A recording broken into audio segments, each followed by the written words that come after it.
The president's decision to impose stiff tariffs on aluminum and steel could lead to bigger trade battles in the months to come. This afternoon, President Trump said his actions would lead to more manufacturing and jobs. He cited both economic security and national security as the justification for doing so. Mr. Trump says those metals are crucial for building military weapons and aircraft, and there must be enough U.S. facilities that can produce aluminum and steel domestically.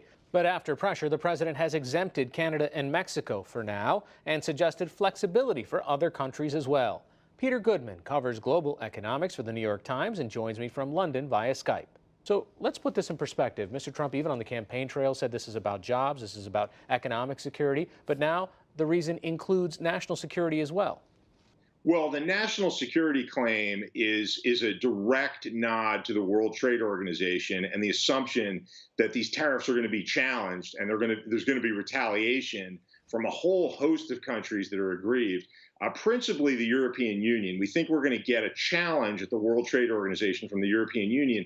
And this national security claim is a bet that the World Trade Organization, which is like the referee in the global trading system, will not be willing to question the sovereignty of a member country, and they'll defer to the right of a sovereign country to determine their own national security. But most economists, trade experts, they think. I mean, I heard terms yesterday talking to economists like patently absurd, that there's just simply no legitimate claim that can be made on the basis of national security, because let's remember that something around 70% of the steel that's used in the United States is produced in the United States. So whatever we want to discuss, and there are issues to discuss in terms of the steel industry in the context of the global economy. There's a big glut of steel. A lot of it's produced in China. These are real issues. There are people out of work at steel plants in the United States. But, a lot of that's automation. It doesn't even have to do with trade. And the notion that somehow Americans are waking up imperiled by the fact that, Canadians are making steel and aluminum, that's a tough one to sell. Let's just assume for a second, let's say this nod to the World Trade Organization, this adding of national security keeps us out of that particular court. Couldn't other countries start to claim national security for their own trade tariffs and barriers?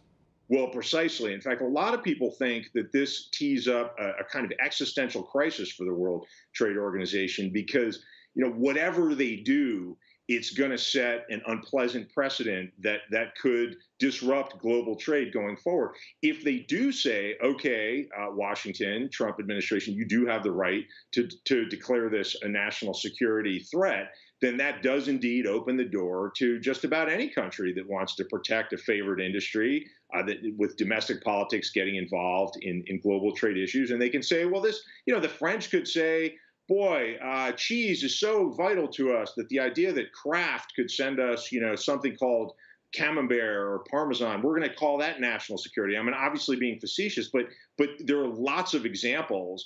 One economist told me this would open the floodgates to some very broad claims. On the other hand, if the World Trade Organization overturns this, if they say this is not a legitimate security claim, then that could prompt the Trump administration to either just ignore the order. I mean, this would be like the referee being ignored in an athletic match and the match goes on.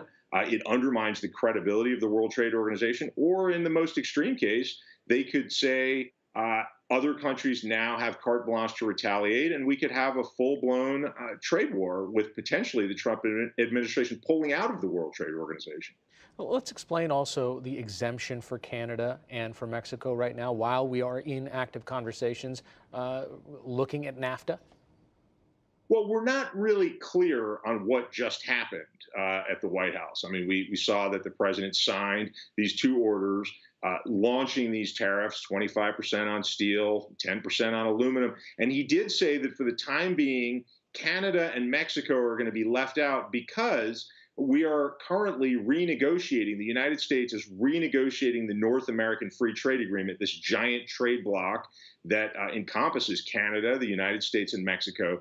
And Mr. Trump has essentially combined that negotiation with this tariff proceeding. And a lot of trade experts say that that could undermine the claim of national security, both in the court of public opinion around the world and at the World Trade Organization. Because, if this is a question of boy, we better make sure that we've got enough steel to make warships or weapons or whatever in the event of a real national security threat, then how can you treat it as a sort of trading chip in the context of a negotiation over a whole range of issues with Canada and Mexico? But that seems to be where we're headed, with potential other exemptions, maybe for Australia. Mr. Trump suggested that he's going to look at how other nations are behaving, whether they're paying the bills, an apparent nod at NATO. It sounds like there's going to be a complex process, a real negotiation over who's going to have to pay these tariffs and who will be exempted.